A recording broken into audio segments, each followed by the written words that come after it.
Oh, hello there, outliers and trailblazers. Niiamah Shang here, and I am so pleased to be able to bring together this round table here for you today.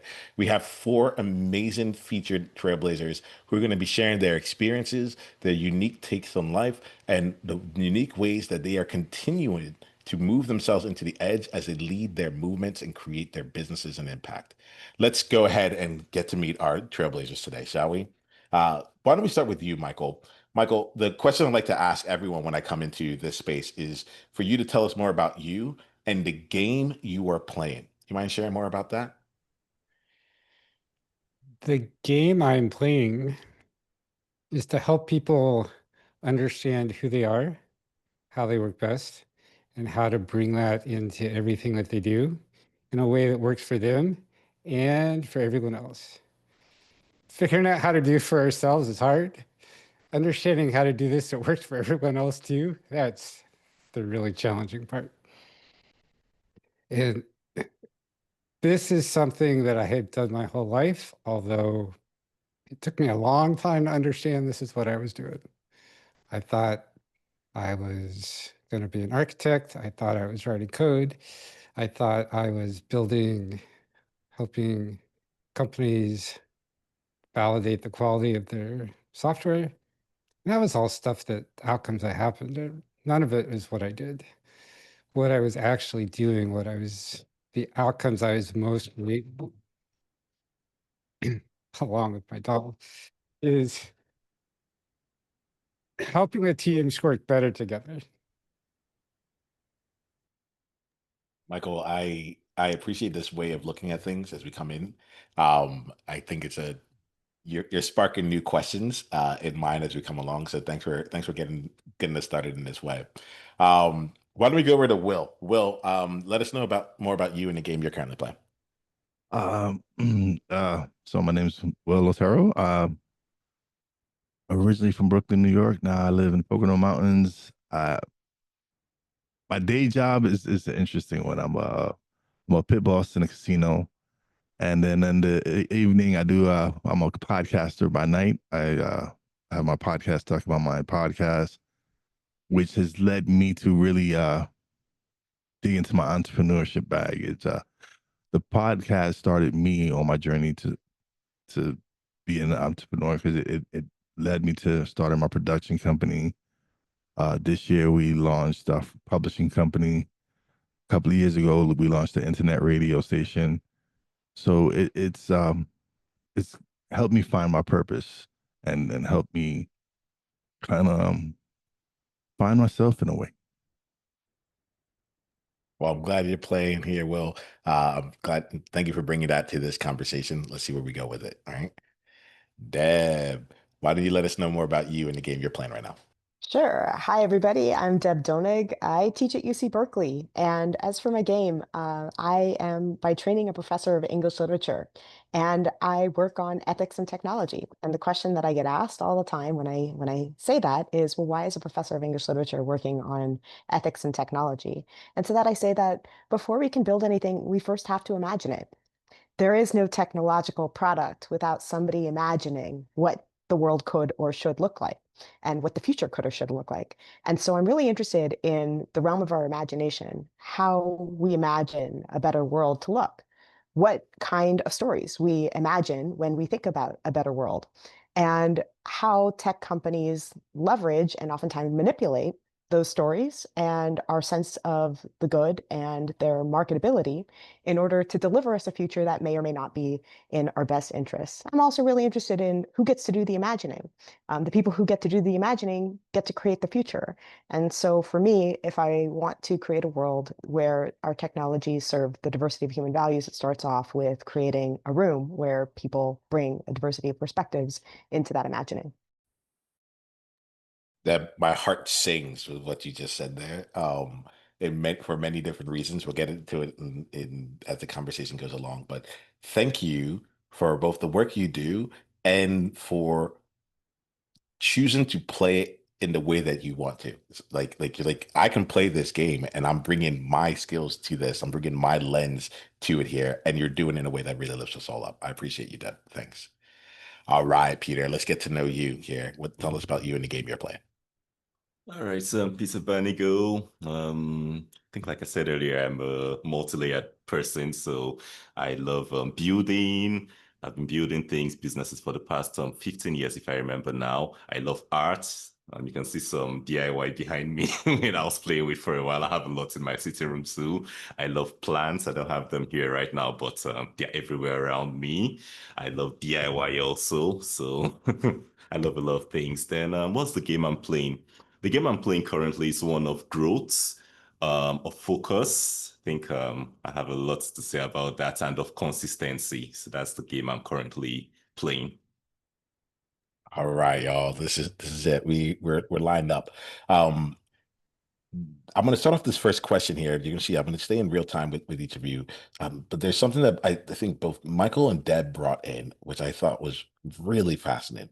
And each of you, in your own way, kind of said something along the lines of, most people see me doing X, Y, Z. But in reality, I am actually accomplishing something far deeper or something far elevated.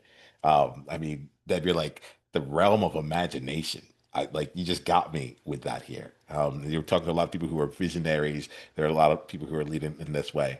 And Michael, you're like, I've been doing this my whole time. Most people think that like it's about the coding and such, but it's actually about there's a different outcome that you've been going with.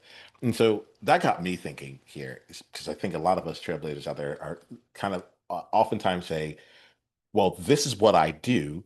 And how does what I do make sense to other people? And we get caught in some kind of jumbled mess around like the outcome of what we've done or the actions of what we've done in the past or currently, limiting us toward our actual bigger movement, right?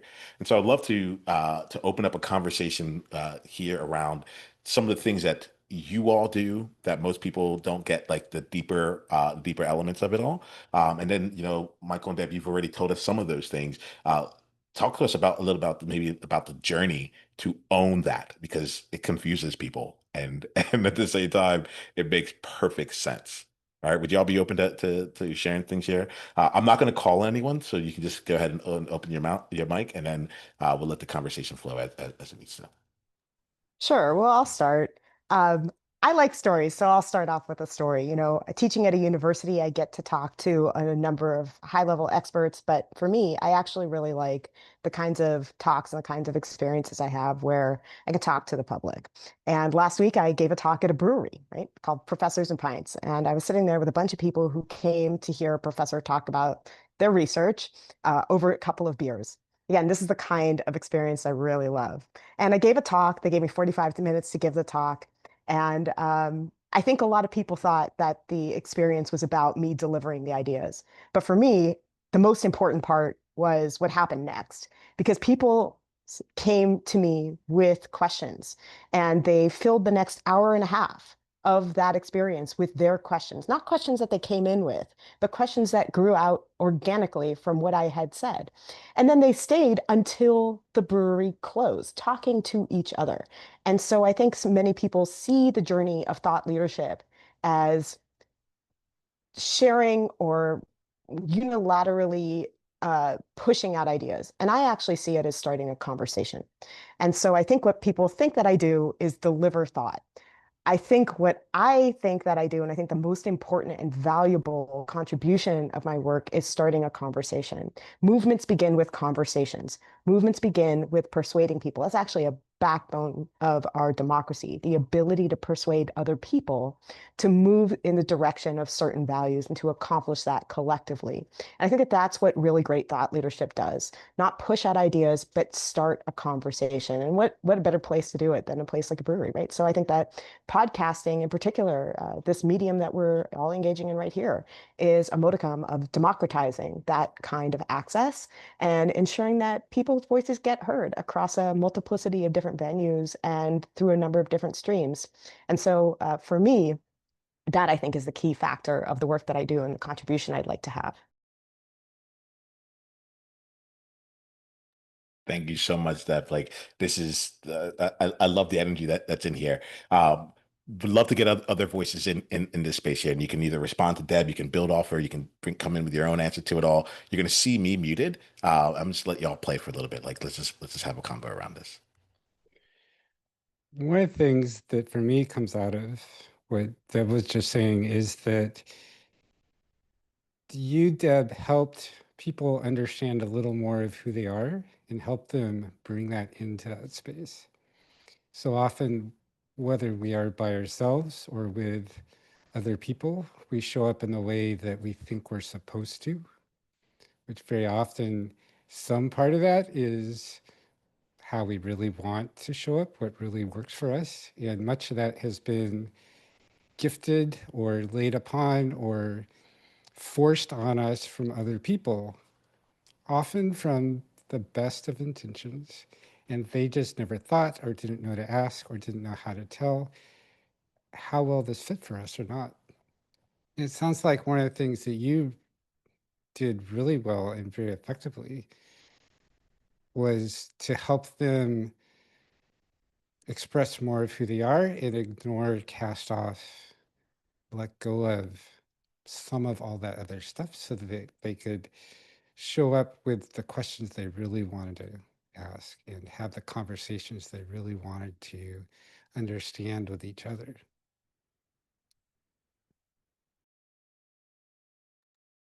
Thanks for this year. Yeah, go ahead, Will. Hey, okay. So to go with what Deb is saying, like when she loves what it's how it starts off with a conversation. She's absolutely right. That's how it started for me, was with a conversation, starting my podcast. And at first it was a conversation with me by myself because I didn't have anyone on my podcast, but it was just being able to talk and express myself and whatever was going on at that time, being able to let that out. And then when I started interviewing people and actually having truly some amazing conversations and getting to learn from people and just realizing that regardless of where we all come from, a lot of the people I spoke to had a lot of the same thing, wanted a lot of the same things in life. They wanted health for for them and the family, success. They just wanted a lot of the same things that I was aiming for.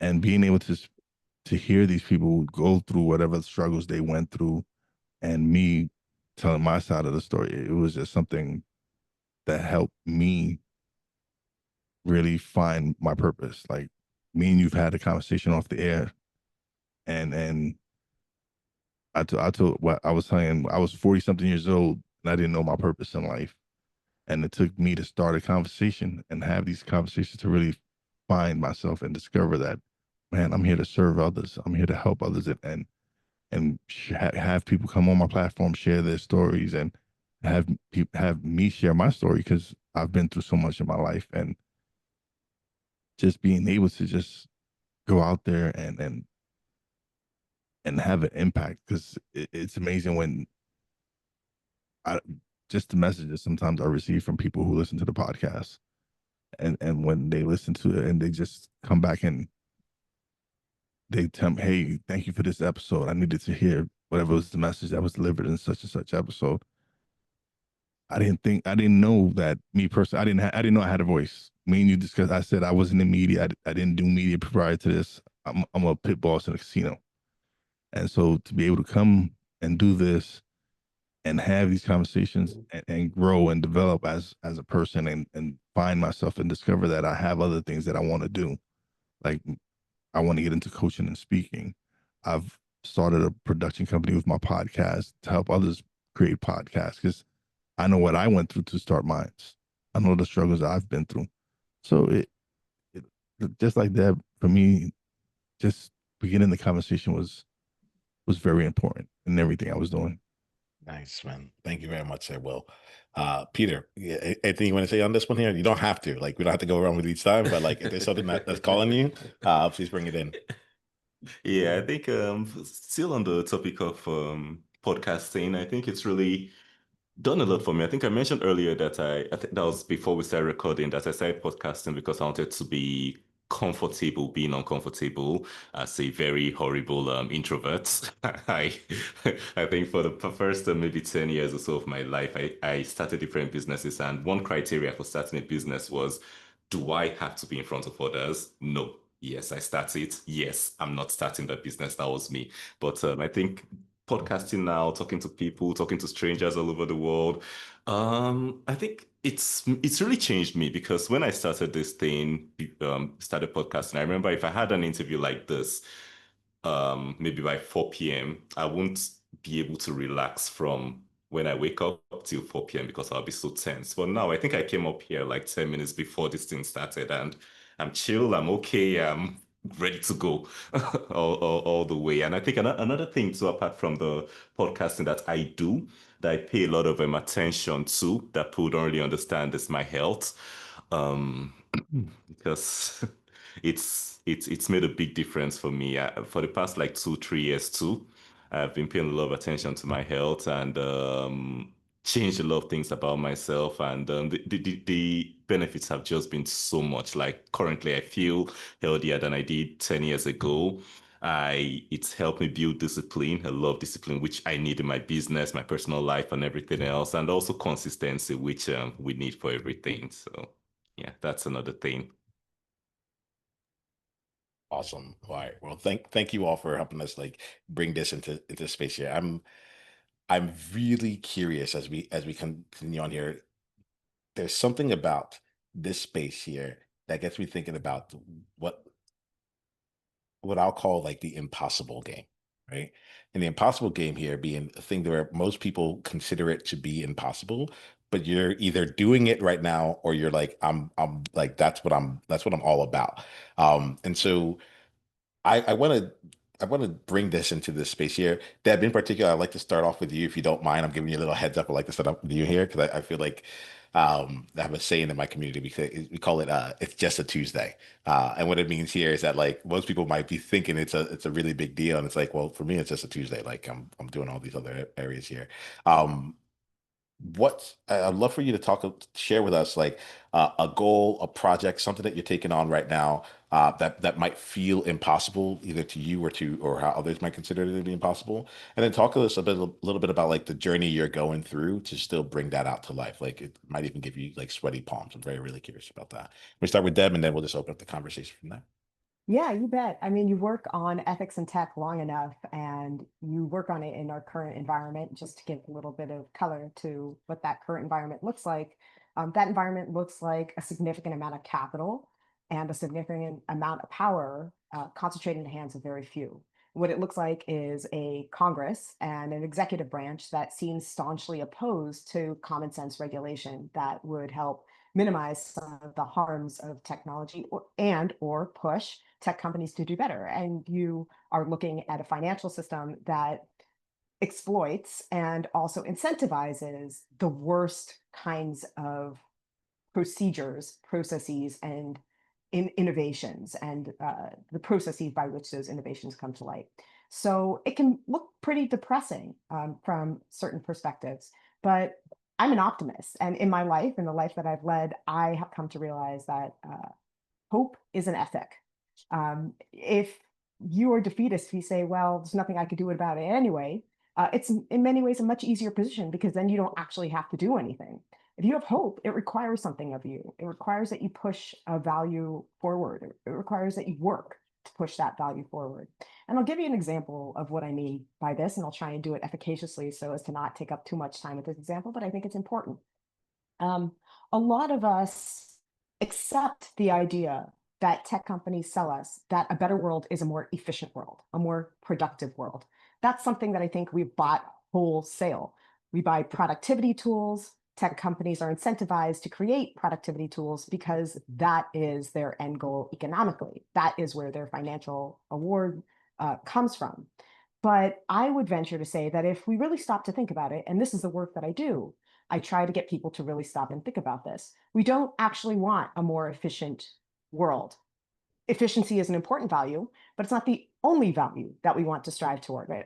When I talk about this, sometimes I talk about the product Soylent, which an engineer creates created in order to create a maximally efficient nutritional delivery system so that he didn't have to stop working and he could continue on being efficient throughout the day rather than get up and prepare some meals. And so when I talk to my undergraduates about this, I say, now, one reason we eat is because we want nutrients, but we don't just eat because we want an efficient nutritional delivery system. We eat for pleasure. We buy those fresh raspberries from the farmer's market because they taste good and they're ephemeral to that particular season. We eat because we want to share the recipe that our grandmother passed down to us with the people that we love, or we want to make a 4-course meal for our significant other to show them that we love them. Because love, which is one reason that we eat, pleasure, which is one reason that we eat, isn't terribly efficient. I hate to break it to people, it's not terribly efficient.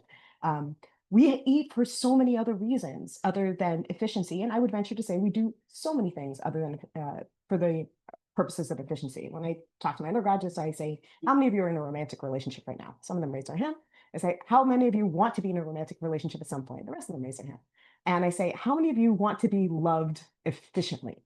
And everybody kind of giggles through their hands, right? Because I'm a professor and I've just asked them about sex.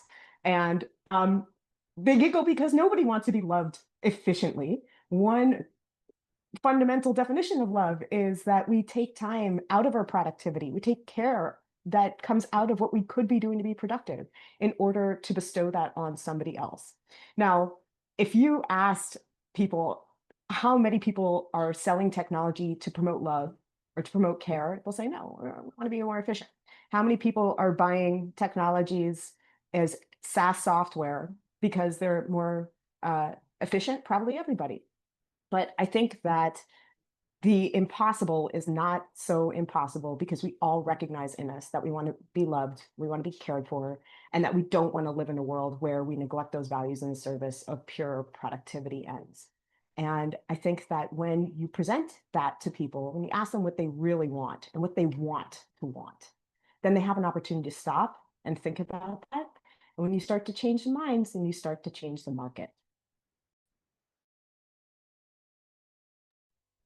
Awesome, Deb. I like this here because there's a lot of room in it, and it also can feel like a mic drop moment. Let's keep building off of what Deb in here. Peter, I see you unmuted. Curious what's coming up for you. No, I think I just wanted to. There was something Deb mentioned that made me pause a bit, where she talked about love taking time out of your productivity to bestow it on others, and I think that's something that made me think because typically I have my day blocked, like 30 minutes block and everything, but when this other person comes in and you have to pay attention to somebody, and a lot of times you just ignore whatever blocks and whatever planning and whatever you did, and you're like, okay, let's keep this aside. What do you need? Stuff like that. So I think that's what just got into my mind.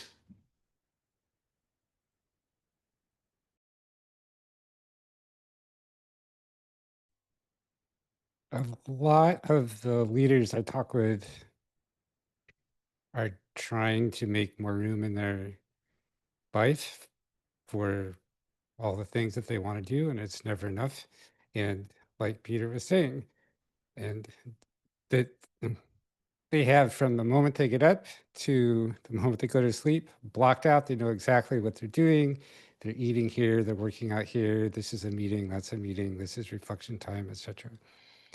And even the people who manage to fit in some reflection time, meditation, going to the gym, spending time with their family, it's all blocked out and all very precise about what they do. And then they wonder why they're unsatisfied. And oftentimes I'll ask them, does your day feel like a traffic jam, just bumper to bumper with one thing after another? And they'll say yes. And I ask, so you're 100% utilized? Like, yep, that's the way it's supposed to be. And yet you feel like it's a traffic jam. How do you feel when you're sitting in a traffic jam in a car at that 100% utilized highway or even local street? Well, I hate it. It's the most frustrating thing ever. So why do you expect it to be any different on your schedule or any part of your life? A perfectly efficient highway isn't running at 100%. It's running at something a lot lower than that. And our lives, our experiences, everything that we are is the same way. If we don't have space to inhabit all of the unexpected things that show up, then we don't have space to live.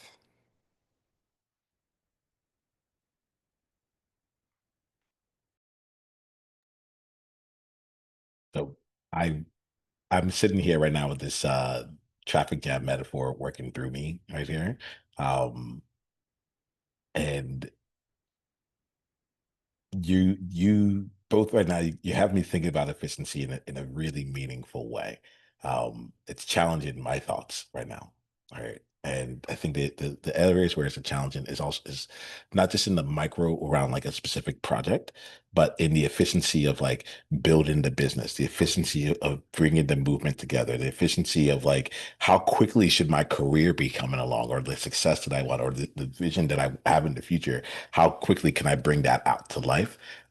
And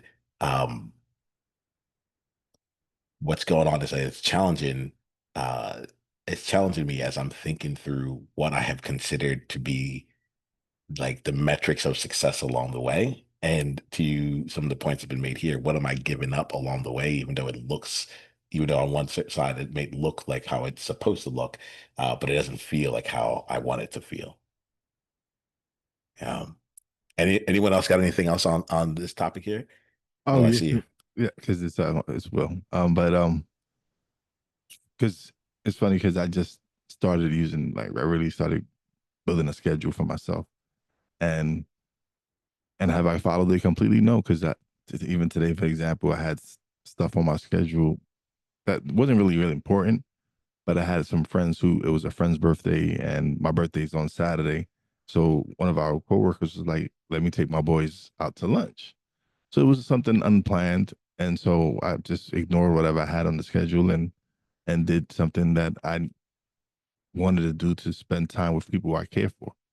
And so when you find that it's fine to have a schedule, but when the time comes when my grandson's running around outside and I'm in here working and he comes knocking on my door and stuff, I stop what I'm doing and spend time with him.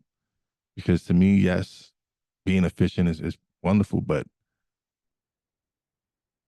those moments with my grandson precious to me. They're the most important thing in the world to me, to be able to take my time out and go whatever it is you want to do. If you want to go blow balloons, whatever it is. So yeah, it's fine to have a schedule and be efficient.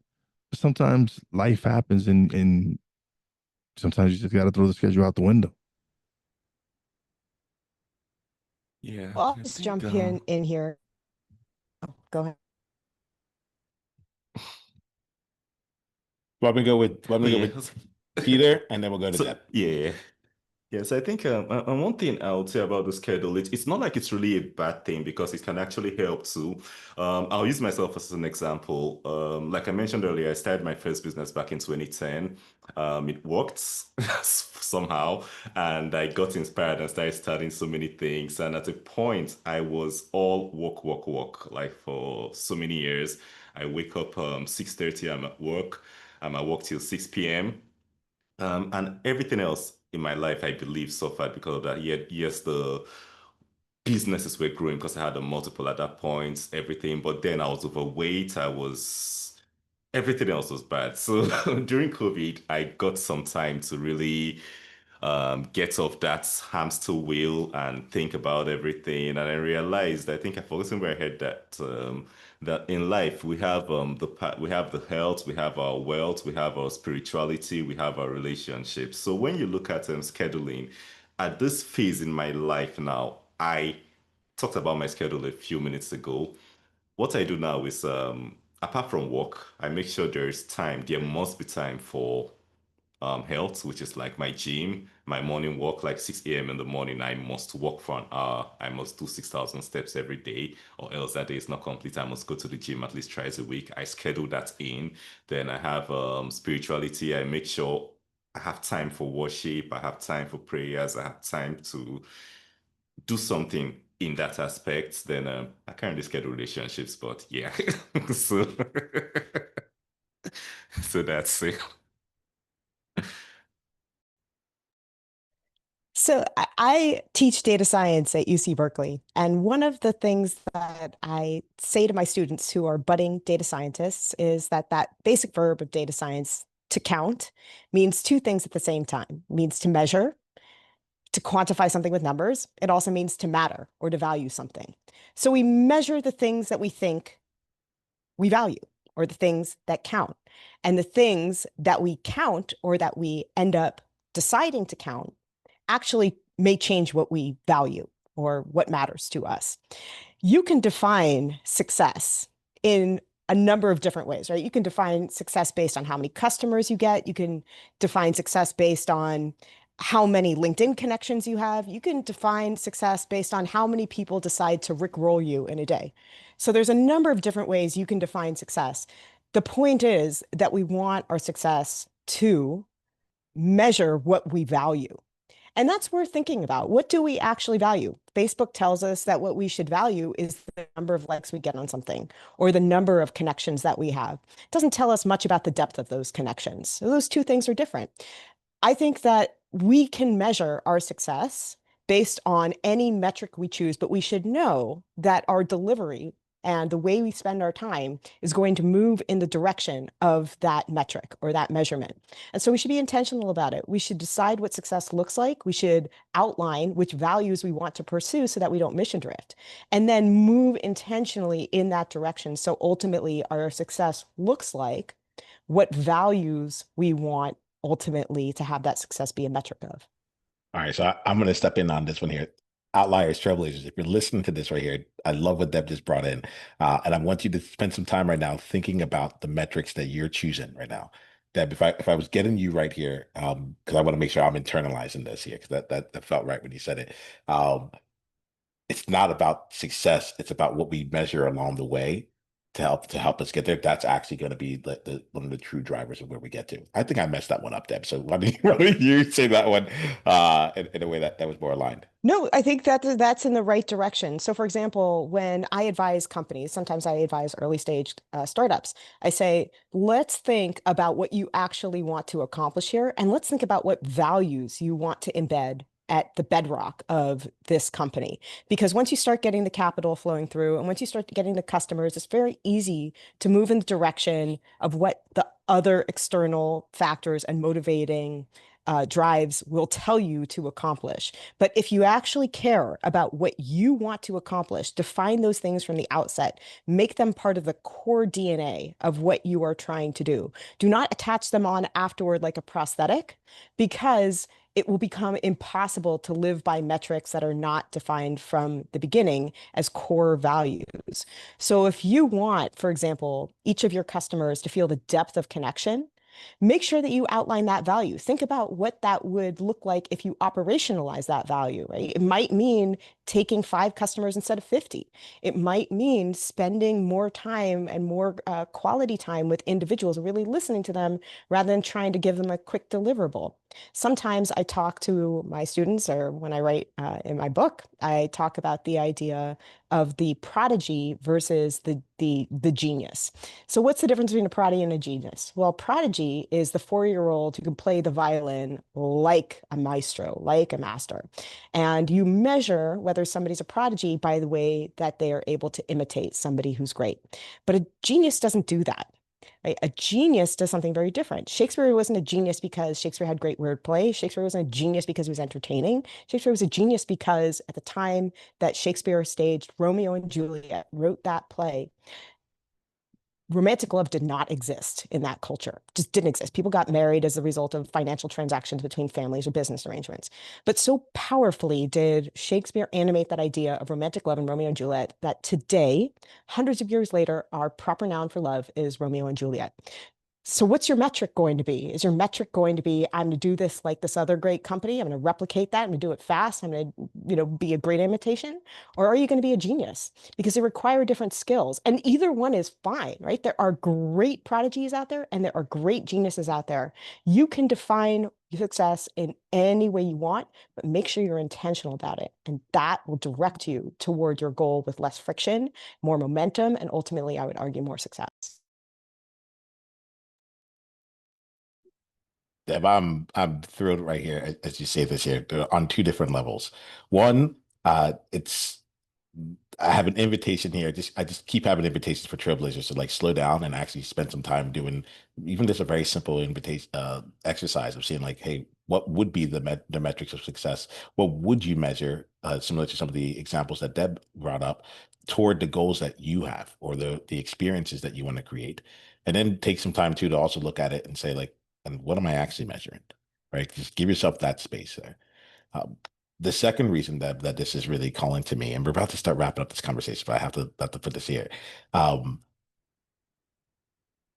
Deb, you're really great at bringing in what I call distinctions, and it's a part of like the mastery and leadership journey that I really enjoy, which is when we're able to look at something and someone has so much command over it or like has thought about it so much that they're able to see like the nuance between different things. Prodigy and genius, as an example, right here, as like two things where you're like, oh yeah, we can use them interchangeably. It's like, but they actually do stand for different things. And depending on where you're coming from, it comes from different areas. I think I'd like to like end this conversation. Each of us have our own levels of this like of distinction here. And I think that there's something really powerful around bringing in distinction. Um, my invitation for each of you right now that are both listening and also here on the roundtable is to think about a powerful distinction that for you. Right. One of the things that came up earlier for me was questions are greater than answers as this was going through. But what's a powerful distinction that you really know or you live by? And I'd like for you to have that in your mind. Right. What I want to do is this. Does anyone have one that like this like immediately came to them, by the way? A distinction that's been helpful for them? All right. All right. I asked this question because I want to put it into your space, like as something to be thinking about later on. If it comes to you, let me know and we'll dive into it. But we're about to start wrapping up overall, and I want to make sure we have room for us to graciously wrap up this conversation. So, outliers, this conversation here was put on your behalf so that you can come through and engage in the conversation that is bringing in essentially where you may be thinking. And there's probably someone in your world right now who could really benefit from this convo. So please take some time, share it out on your socials, share it out with the people in your world, and then also think about one person that you think would benefit from this. We call it the one person, one conversation at a time initiative. And if you can go on and say, hey, you know what, I was just listening to Michael, Will, Peter, and Deb, and they brought up something I thought would like really hits what we've been discussing, I would love for you to go and share this episode with them. All right. Awesome. So let's do this here. We're going to bring ourselves into conclusion. I'm going to do something I don't normally do. And usually at this point, I would say we're done with all the quote unquote outsights. So outsights being that what outliers are going to take from this. But I actually want to give, and then we move into some more insights. But I think we're going to play this game a little bit differently. I'm going to have each of you go around quickly here and do two things. Share how outliers can go deeper down the journey with you. If anyone's like, hey, I want to go more into your world, what's the best way for them to do that? We're a very connected like world right now. So like if you like what try and find the one that gives you the highest leverage and state that. But let us know what is the best way for us to connect with you. And then what's one outsight that you have? What's a takeaway you have for outliers or trailblazers that are listening to this? And then we'll end afterwards with our final question of the day. Michael, why don't we start with you? Sure. Yeah, the best way to reach me is uncommonteams.com. And what I'd like to leave people with today is having a big picture, having a goal, having mission focus is great. For some people, that's super important. And whether you are a big person planner or a detail person who only can focus on what's going on right now, the most important thing is what is the next step you're taking and how right does that feel to you?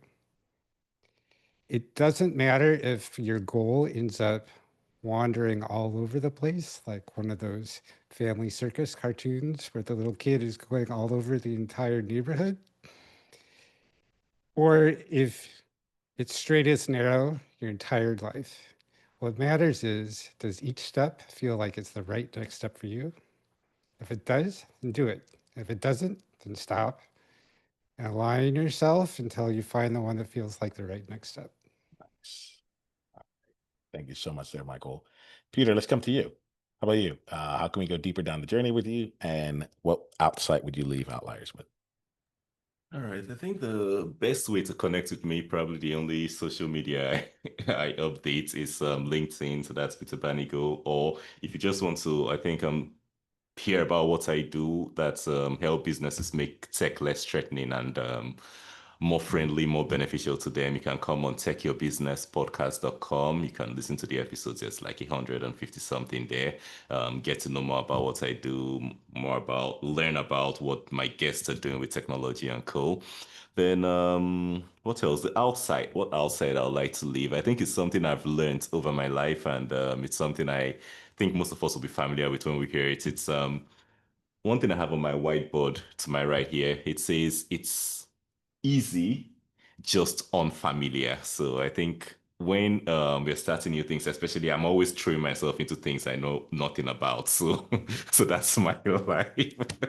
So, if you realize, probably when you started riding a bicycle, when you started driving a car, when you started any new skill, even podcasting, it must have been very difficult. I talked about how I used to be tense going on podcasts, but these days it's just like this for me. So that's everything. It might look insurmountable, look difficult and everything, but it's easy. Just unfamiliar, just learn. That's what I'll say. Oh, I like that. I'm going to be using that. Thank you, Peter. That's awesome. I'm going to play that here. Thanks so much, Deb, and then we'll go to Will.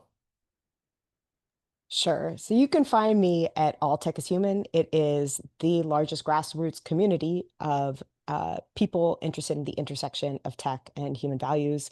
Its name is exactly what it means. It means that tech is not separate from humans. All technologies are made by humans, and technologies and humans have always made and remade one another.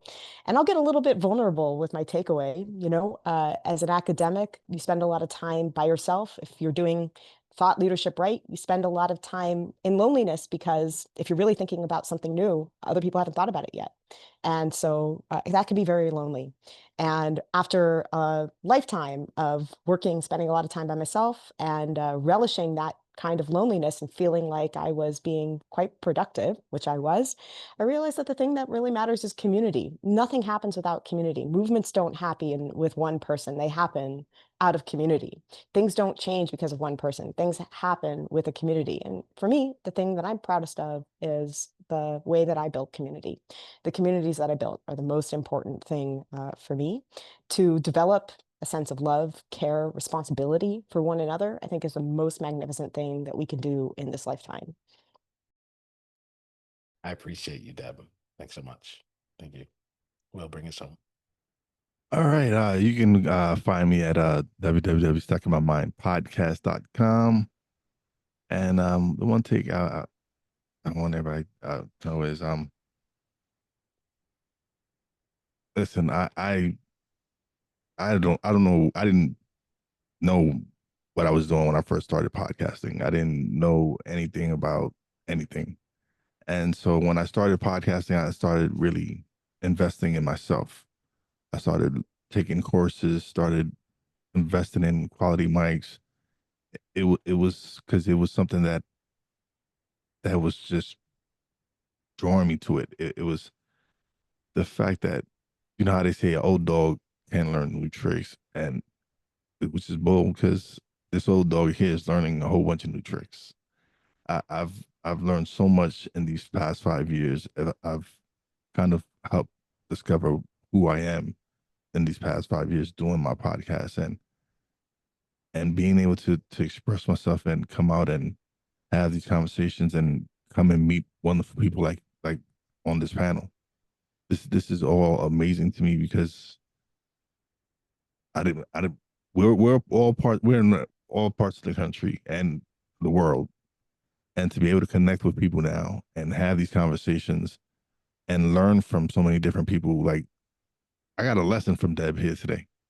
It was amazing to hear her speak and to see where she's at, and it was like, wow, like there are people out there that I get to learn from every day doing this. So I'm very grateful, and so outliers, I hope you take all these conversations that Niiamah brings to you guys and just run with it. I know just from this conversation, I've learned a lot. Well, I'm glad you brought that in. We're just about done here.